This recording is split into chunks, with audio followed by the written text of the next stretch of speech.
to begin our game, after downloading the files, we notice there is an error. We have to fix that. Our Boolean function is not returning anything yet, and because it doesn't say void, it says Boolean, then that means it must return either a true or false value. So it has to do that. So for now, I will just say true, and now the error message will go away and it's happy.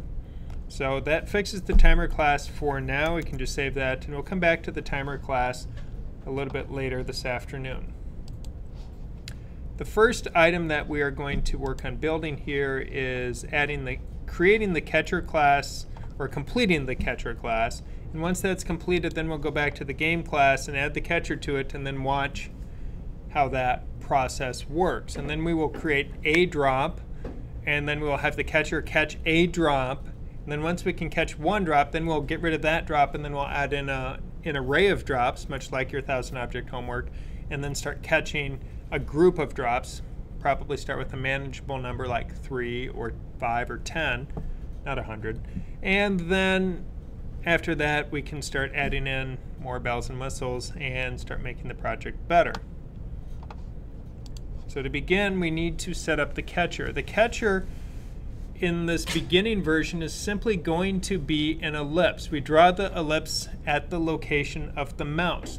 Now the catcher has 3 values. It has an X and Y value, and it has an R, or radius value. And our catcher object and our drops, the objects that are falling that the catcher needs to catch, needs a radius value as well, because we are going to use a circle-based collision detection algorithm to find out, have 2 circles intersected? And when we know the radius of a circle, it's possible then to figure out, by comparing the distance apart of the centers of the circle versus their radii, have these 2 circles overlapped or not. And we'll get to that and explain that. But that's already been written for you in the intersect function, which is part of game 0. We'll see that we have an intersect function that takes in the catcher and the drop, and it compares the distance apart of those objects, and it returns a true or false if they are overlapping or not. But we'll explain how all these pieces make sense. The key part is recognizing our drops need a radius and our catchers need a radius. So it's important that those objects, when we create them, they have that radius property as part of their makeup. So to begin, I will be in the catcher here. And it sometimes is a good idea, just when you start working on the file, is to do a quick auto format on it before you start typing. That cleans everything up and gets all your indents working nice and has it all pretty, and it will just look a little bit cleaner. So some of the files I give you, the indents may be a little bit off because I've created the files in Sublime Text, not in processing itself. So the indents it uses are different. So a quick auto format cleans up your file so it will start behaving for you. So just know that anything I give you as a handout, in general, first step, file, or edit, auto format. That cleans it up, and then we can start typing. So what's going to happen on the catcher is it needs to have a radius value. So we have that R property, and we'll set it equal to our, I just realized I changed a few things in the file I was going to send, but apparently I uploaded a slightly different one, but we'll make it work. So we'll just work with it for now. Call it temp radius. And what this is when we construct the catcher object, where we'll say catcher is equal to a new catcher, then at that point here in our main game, that's where we can specify the size of the catcher object, or specify its radius. That allows us to quickly modify the game properties just from within our game file, not inside the catcher object itself. You could just say R is equal to a number and put that in here if you wanted, and that would work as well. Now our X and Y, we can determine where we want the catcher to start. An easy place to begin is just to say width divided by 2. That puts it in the middle of the screen.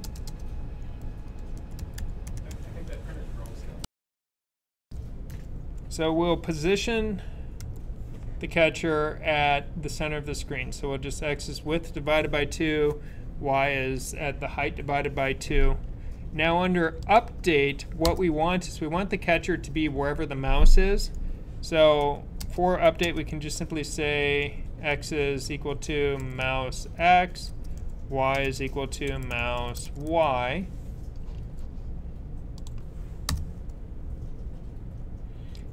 And then I can provide a color of how I want it to be filled. I'm just going to stick a gray color in for now. You can customize your color as you see fit.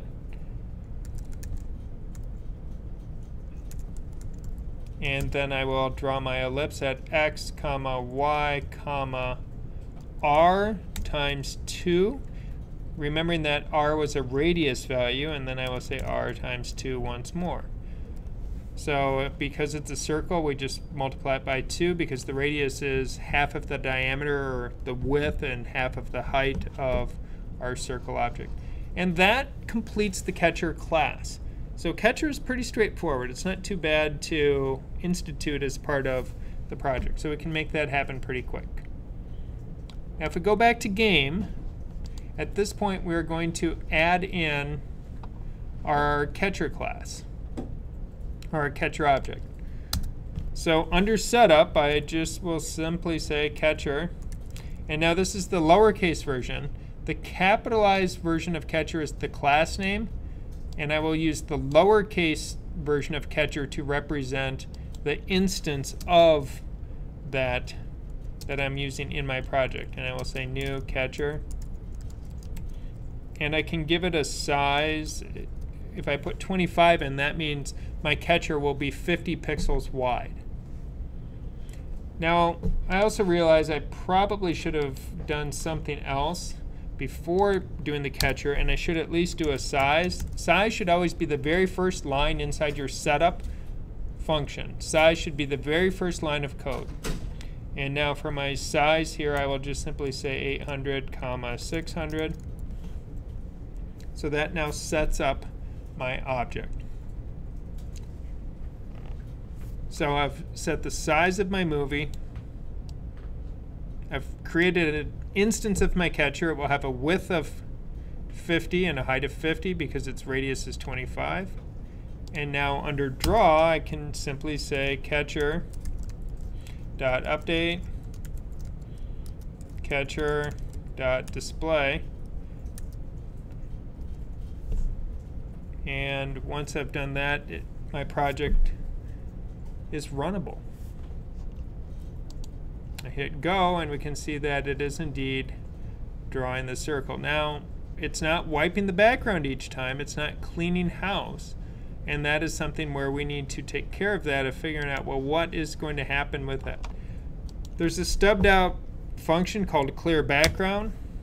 And we could just very easily just say background and then put the color you want it to be. I'm just choosing white. And then at the start of each draw function, we can just say clear background. So that now calls the clear background function. Then it will tell the catcher to update, the catcher to display. If we hit go, we can now see that we have the catcher object staying mostly where the mouse is.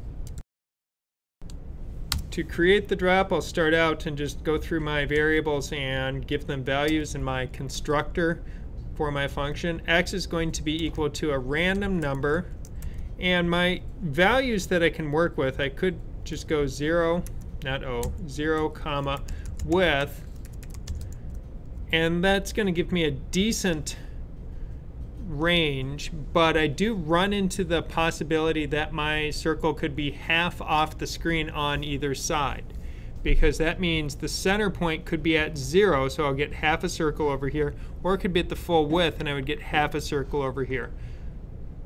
Those are the extreme cases. It can happen. We will tidy this up later and look at how we can clean it up, but right now that's just simple, and I would rather work with it that way first. For the Y value, I just want it to appear somewhere off screen. If I say 0, it now will be at the top halfway on screen when it starts. If I want it to not start on screen at all, I can now say negative something.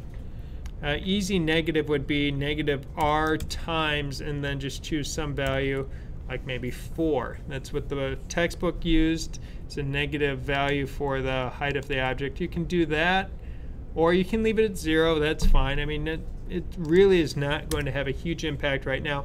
A lot of the subtlety of how do you finesse these variables to get what value you should use on it, which ones work and don't work, will be determined by the actual artwork and concept you put forward with your game project. Because as you build it, you'll realize, oh, I need this to move faster. I need it to move slower. It needs to be a bigger number. It needs to be a smaller number. It needs to, and you will tweak all of these. It's like turning knobs and dials to fine tune it until you get a much better project. But in the beginning, we just get something that works. Once we prove we can get it working, then we worry about fixing it. Now, I just realized this will actually have a problem if I try and run it, because I'm now saying use R, but R hasn't been defined yet, so it would fail. So if I'm referencing R, R is here, but it doesn't have a value. So I probably shouldn't do that. Or I need to define R first, where I say R is equal to, I'm just going to choose 8 as a size for my object. Because now that I've given R a value, this means it will be negative R, negative 8 times 4, so it'd be negative 32. So then it dumps my drop object off screen. Speed Y is simply how fast it's going to fall down. I'll just start with a value of 5. I can decide whether that works or not after I play it initially and determine is that a correct amount. I may also want to set up my speed so that it has some randomness. So instead of being 5, I may want my drops to fall at different speeds. So I could put a random number in there as well, or a range. I could say random 2, 5, and then that means my drops would fall somewhere between a speed of 2 and 5, and that would be a way to do it as well. But for my color, I have to specify a color. Now I can do 1 value and it'd be grayscale, or I can do 3 values for RGB. So if I were to do something like 128, 70, 70, I'm not quite sure what color I'll get, but we'll find out when it eventually runs. So I have now populated the variables that I started with here. My data, I have now in my constructor given them real values. My update, X doesn't need to update. Y is equal to Y plus equals speed Y. At this point, that means my drop will start out at some negative number, and it's going to keep adding 5 to it until it goes off screen. Once it goes off screen, if I want to create the asteroids wrap, I can simply use a conditional and say if Y is greater than the height of my movie, then at that point I need to say Y is equal to, and I will do again the negative R times 4. Now, if you've read ahead in the book about efficiency of coding, or remember the chapter on variables, anytime you do the same thing more than once, chances are there's probably a better way of doing it. So the fact that I now have the same line of code happening twice may clue you in that there's a reason why we have a stubbed out function called reset, which we'll get to at a future date. I'm just trying to plant that seed in your memory so that you will be aware of it. So variables are set up, update is set up, now display. Fill with my color C, and then I will draw my ellipse at x, y, r times 2, r times 2. And you will notice that looks surprisingly similar to what we did with the catcher, because we have circle versus circle right now. So having these two circles on screen, Now we can see that is there. Now we don't have our drop added to our main movie yet. That will be our next step. Adding the drop to our main project. We know that we will use a bunch of drops in a little bit, but I just want to add one drop to prove it works. Then we're going to get rid of that drop, and then we'll add in a collection of drops and make them start falling. So I am just going to say drop D. I'm just going to call it D for now. We will be deleting this, so don't grow too attached to D. We will sever ties with D in a little while. So D is equal to new drop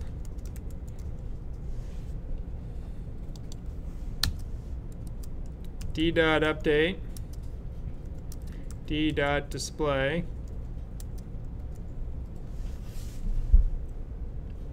Now theoretically, if you run this, it will work in, oh look, there's the drop. Now if I run it again, it's a new location. The drop's in a new location. New location. Now you may have noticed in the first 4 times I ran it, they were all over on the left-hand side, which made me start to doubt my code and wonder, did I screw up on my random number because I kept getting these really low values. The 5th time now it dropped over here. Hit run again, it's over there. Okay, this is really interesting that I had 5 on the left, 5 on the right, and now we're back to the left, back to the right. So as it's running, we're seeing that drop fall, and it's randomly starting its location at a new X value each time, because the drop is using that random position of where to start. Now going back into the game, we proved that one drop can work. So knowing that it works, now, as I said, don't get too attached because I'm deleting it. We don't need that drop anymore because we proved it works.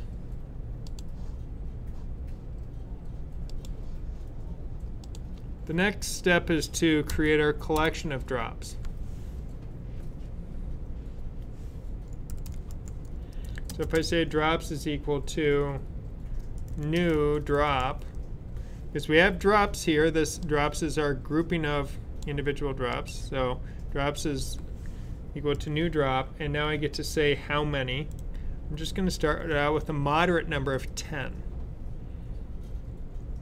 Could go for higher right away in the beginning, but I always find it's safer to start out with a more reasonable amount, and then we'll build up from there. Now to populate this, we'll be doing it the same way we did when we did the 1000 object project, where we will use a for loop, and then we will add the different objects to our array. So I do for int I is equal to 0, I is less than drops.length I plus plus. Now I always like to hit return twice, put in my closing curly brace, and then up arrow to get back into that loop to guarantee I don't forget my curly brace. So I always will add my closing curly, not always, but generally add my closing curly before I add the contents between those curlies to make sure I don't forget it, because I'm sure you've all run into that situation where you forget a closing curly and your code gets wonky and you're wasting a lot of time looking for it. Now we are just going to say drops I is equal to a new drop. So what that does is that takes my drops array, of which there are 10 objects, and it uses this for loop to cycle through and populate the 10 positions in that array by changing my I and sticking a new drop in it.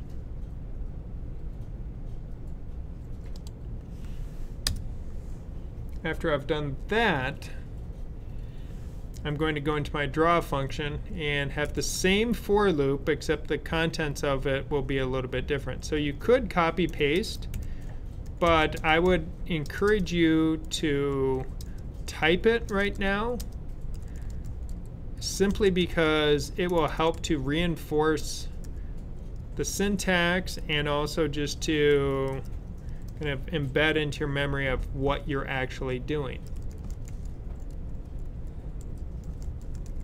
And we'll tell each drop to update, and tell each drop to display. So we circle or cycle through our loop, and we tell each drop within that array to update, and we tell each drop to display. So our catcher updates and displays, and our drops update and display. And running it, we'll see that we have 10 drops all falling, and they're all falling at the same speed, and they all start falling at the same time. So these are now additional issues that we're going to work on addressing as we try to make our drop project come together. Now that the drops are all falling, well, it's not very exciting when they all fall at the same speed. We don't have any collision or intersections going on, and they're kind of ugly in color. So I think my drops are going to need a little bit of update to it. I really don't like the color that they are.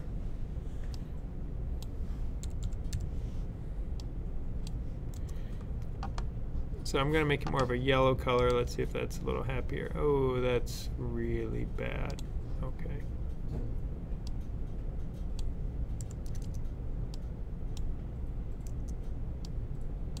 Just go for dark blue. That's less offensive than brown. So now that we have the drops, they're all falling at the same speed. One of the things that I could do to clean that up would be to change their speeds and give it a random value. So if I give my drops a random value between, say, 2, 7, that means their speed, they could be faster than the previous drops, but they could also be slower than the previous drops. Or they could come up at the same speed. And now if I look, some drops are faster, some are slower as they're falling. But each drop is always falling in the same column because they're screen wrapping vertically. When they hit the bottom, they just go to the top, but they don't update or change their X position. And that would be something that could be updated if you wanted to create the illusion that there's more than, in this case, just 10 drops, is to every time they screen wrap, they do go to a new position. That would certainly be an option. And not only could they go to a new position, but they could also change their speed to a new value. So every time they go off screen and come back on screen, they behave almost as a whole new entity, a whole new drop. Add in a new random location. Well, I'm just going to use that right there. Actually, what I'm really using are these 3 lines of code right here. I'll just put that in. So they go to a new width. Their height goes back up to the top off screen, and they'll get a new speed. So every time the drop reappears, it's going to be in a new location and new speed. Now if I hit run and watch it again, we'll see, try and follow that drop there. I have no idea where it just went to. This slow drop here when it goes off screen should appear here, but it didn't because it now randomly went to a new location. Seeing that I have these 3 lines of code identical to these 3 lines of code, that starts to clue us in that we may want to put those into our reset function. And we will worry about that at a later point. But that is something that I just want you to think about is anytime you have identical lines of code repeating, it probably means they should be in a function and you just call that function. And we'll get to that when we actually start catching our drops and have to reset them and do something with it.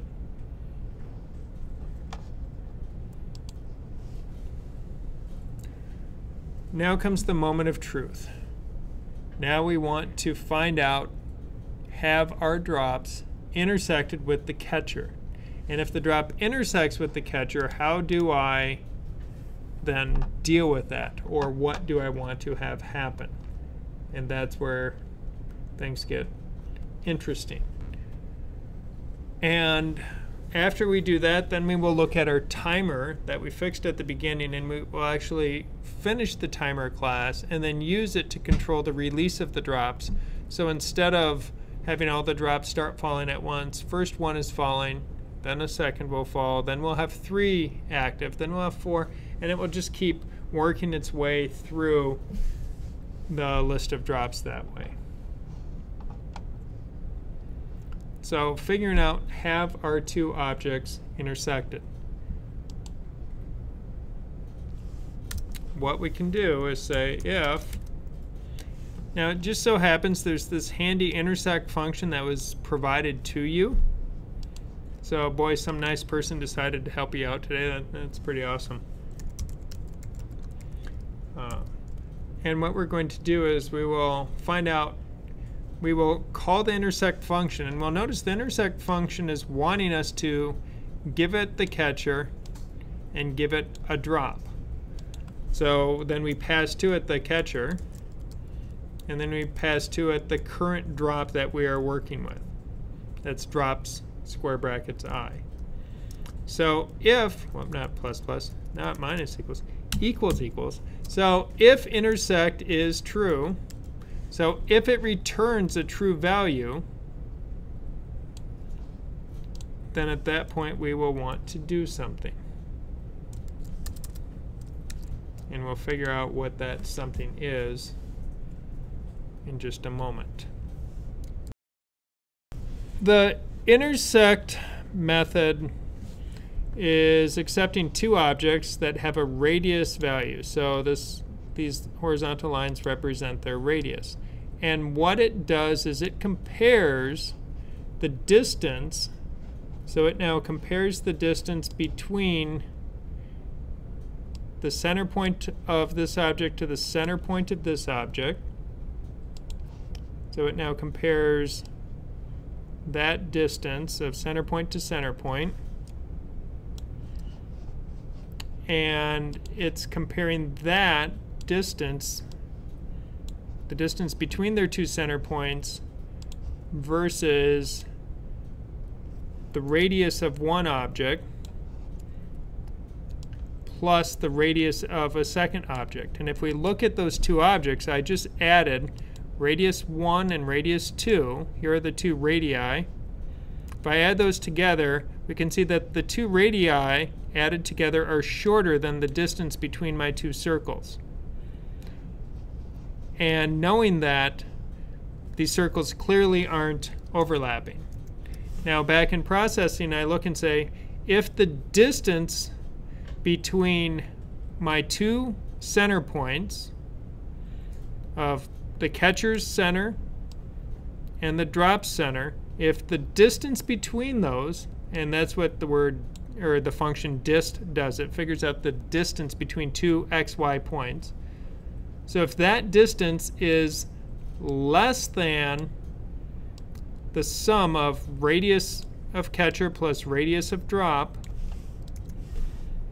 the sum of radius of catcher plus radius of drop, so if this distance is less, my 2 circles would be overlapping. Now if I move the circles so they are indeed intersecting, now if we look at this, because the intersection can occur when it's this way, this way, this way. Well, that's not intersecting. Now they're intersecting. But now if I draw a line between this point and this point,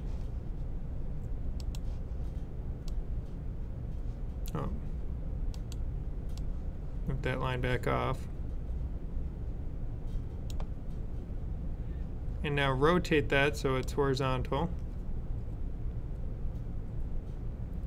So now that is the distance that was between them, and we can clearly see that if I take radius 1 and radius 2, here's my 2 radii, here was the distance between them. They weren't intersecting apparently, though. These 2 objects are connected to those, so then when I move that radius, it's need to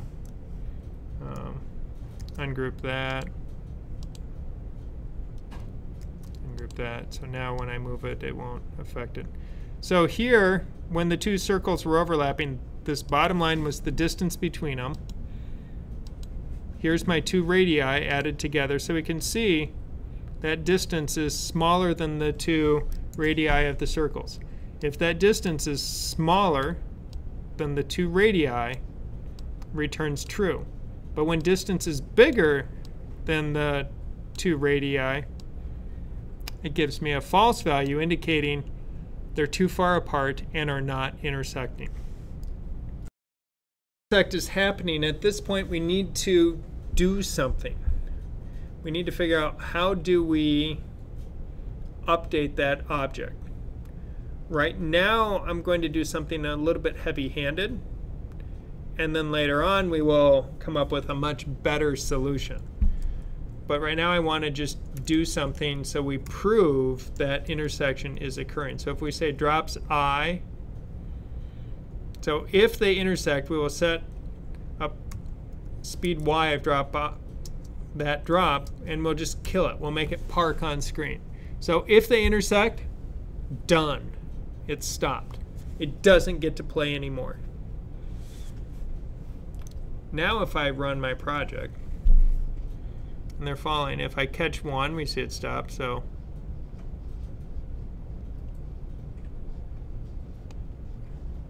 boom. Now I've caught all 10, and they're stuck on screen.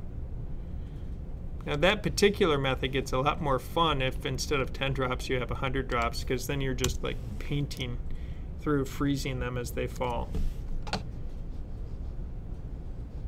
And the drops almost start to take on the path that the mouse is following. And because the drops are always respawning or redropping in from a new location, you can't just kind of camp and go, oh, well, I missed it on the first time, so I wait for it to come back to me. You have to keep moving, which makes it a lot more challenging. So now I've frozen all 100 drops.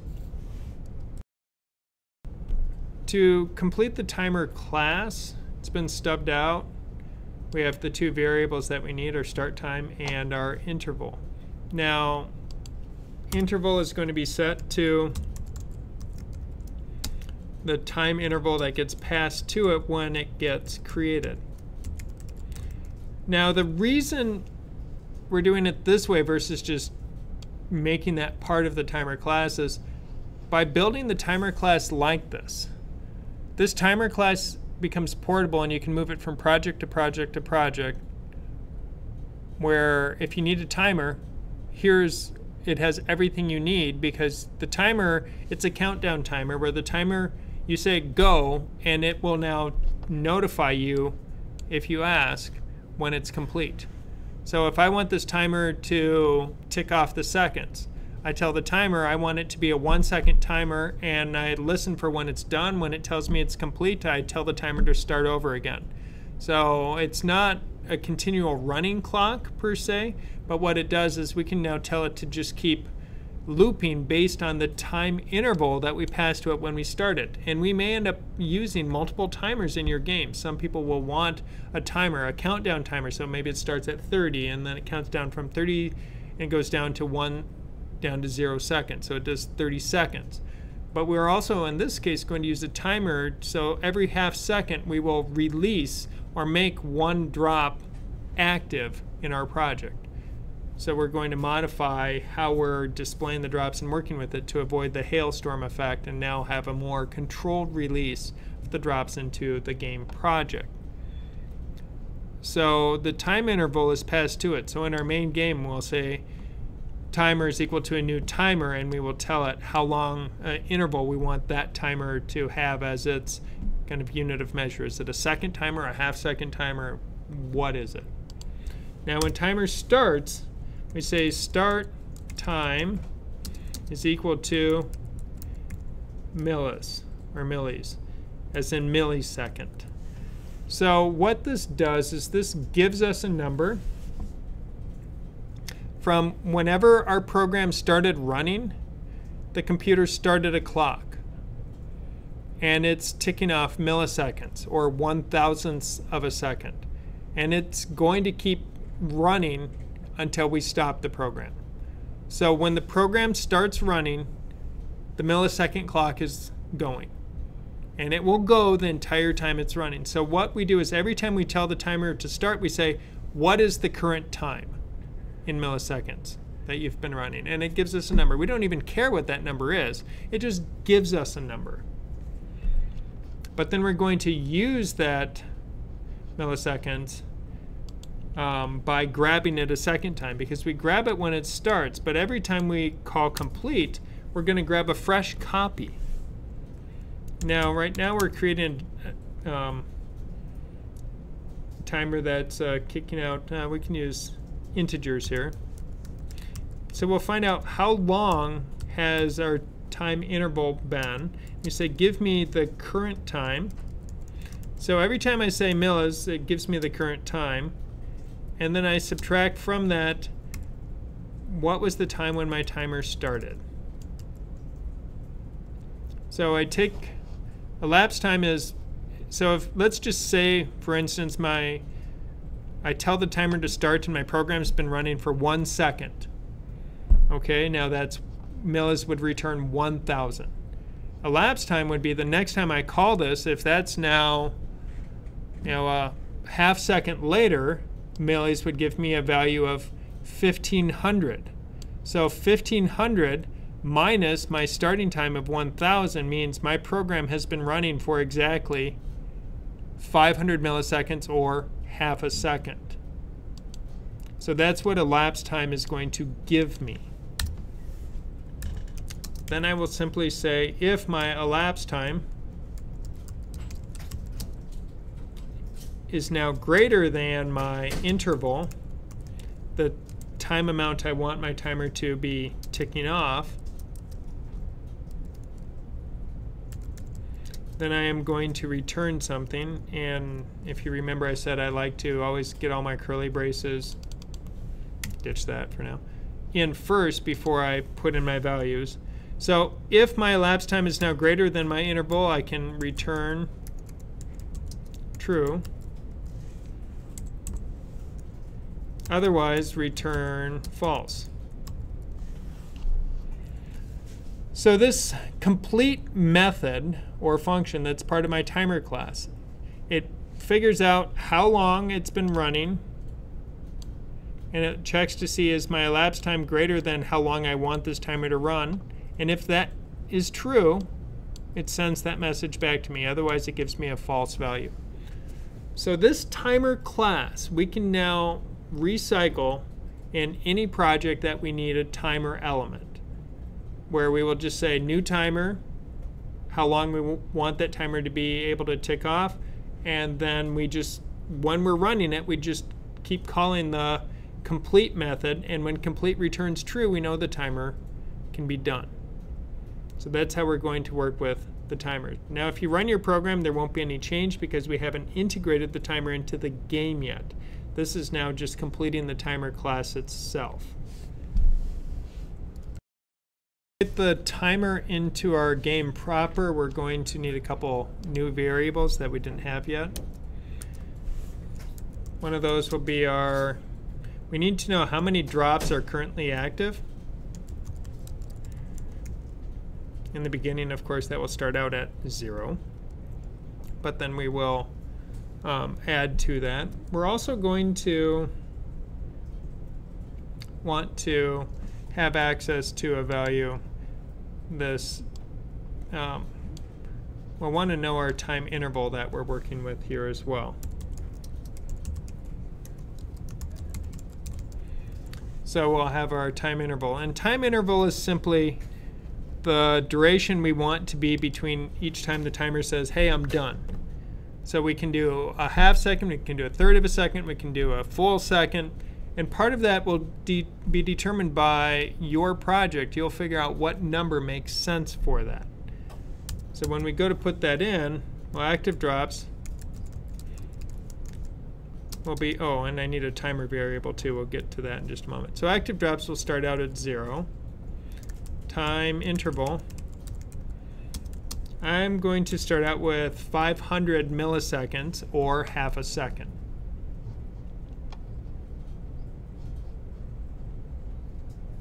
Now, I forgot to make my timer variable.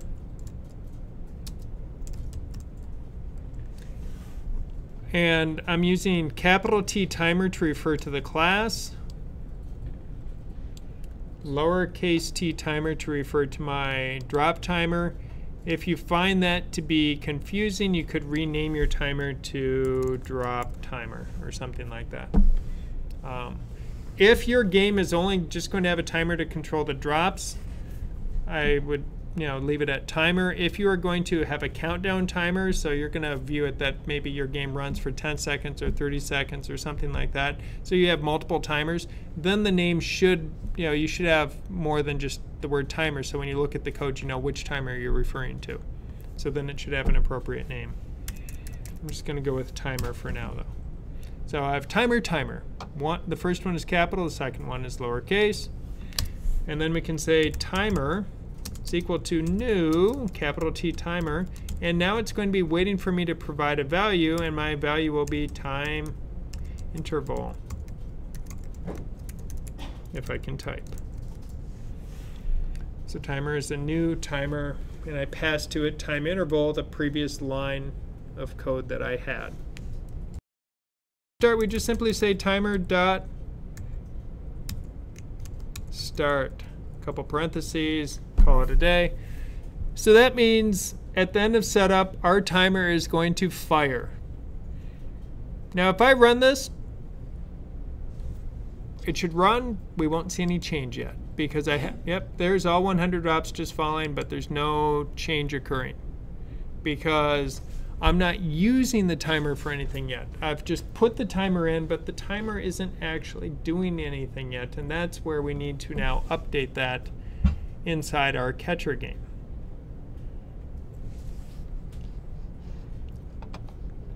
So right now we have our active drops.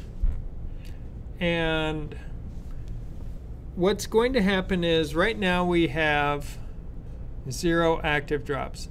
And what we're going to end up doing is we are going to then tell the drops, instead of going through all of the drops in my drops array, we're going to say only go through the drops that are active. Like this. Now, for the record, I'm just going to say that this is now a different method of controlling the release of the drops than what is presented in your textbook. It does cover a different technique. I'm choosing to deviate from that for reasons that will become apparent as we move through the semester and work on other projects, because we need something that is more controllable than what is present there. Because in the book, once it goes through all the drops and makes them fall, it just starts over and repopulates everything with new drops. So it's always creating new content. Over the course of running a program over time, if you keep creating new elements, eventually you run out of memory. In this case, we create all 100 drops that we are going to see, but we only start dropping them in one every half second. So we only have 1 on screen, then 2 on screen. But once we have all 100, we can go back and start reusing old ones.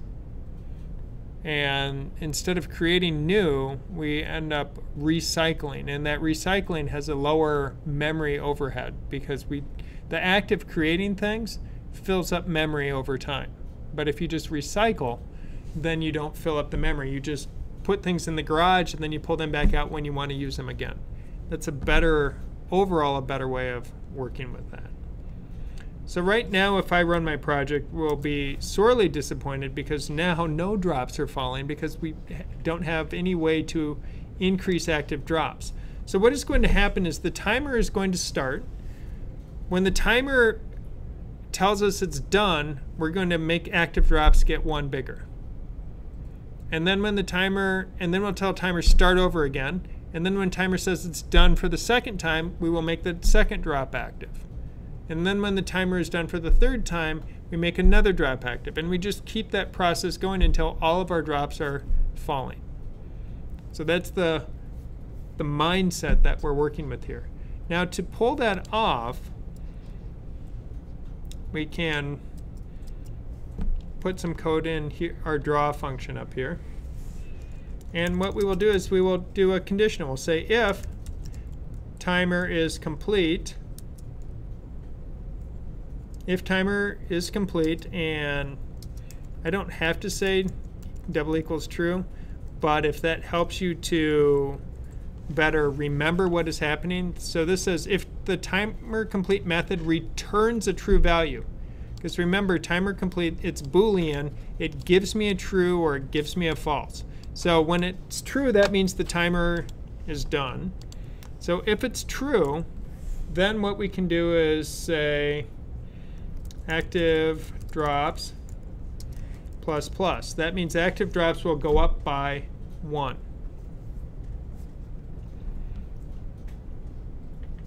And then we can tell the timer to start over.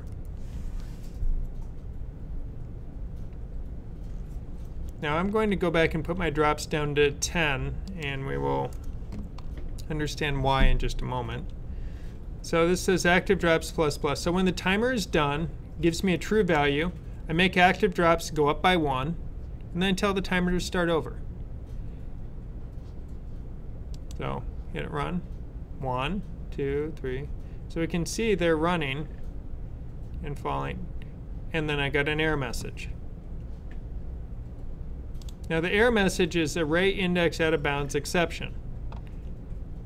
And that's a hate-filled message that makes all kinds of people unhappy whenever you're coding and start using arrays. As you see that message, if you try to access an object in your array that is not there. So what happened is after 10 times with the timer, active drops became 11. But I only have 10 drops in my array. I said, go grab number 11. It said, there is no number 11. You are out of bounds. You are out of order. And I'm unhappy with you, and I'll give you that evil red message at the bottom of the screen. Because we are now out of bounds. We're trying to get to something that does not exist. So because of that, we need to figure out how to prevent active drops from getting too big. If active drops is less than drops dot length, at that point, and only at that point, do we want active drops to get bigger. So I'll just move that line up. Get rid of that one, auto format. Now, if I run this once more, so 4, 5, 6, 7, 8, 9, 10, and now we see it's running, it's running, it's running, and nobody is screaming at us or saying bad things. So that's a good place to be. So now we've controlled so all the drops don't hailstorm on us right away. Now if you want things to separate themselves out a little bit more, instead of half a second, you could do a full second. Now if you run it, this will take 10 seconds for all 10 to appear on screen. Now it gets a little bit confusing of, well, wait, is that a new drop, or is that just a drop that recycled after it hit the bottom and came out of a new location? So it's always a little bit confusing. But it's been going for 10 seconds. It's working. So that slowed it down. So you get to figure out what is the appropriate number based on the artwork you're going to put into your project for how it should look. So now we're killing them, but that's not terribly exciting. I think what would be a lot better method, because right now it freezes them. But if I look at the drop, okay, well, instead of freezing them, maybe under caught,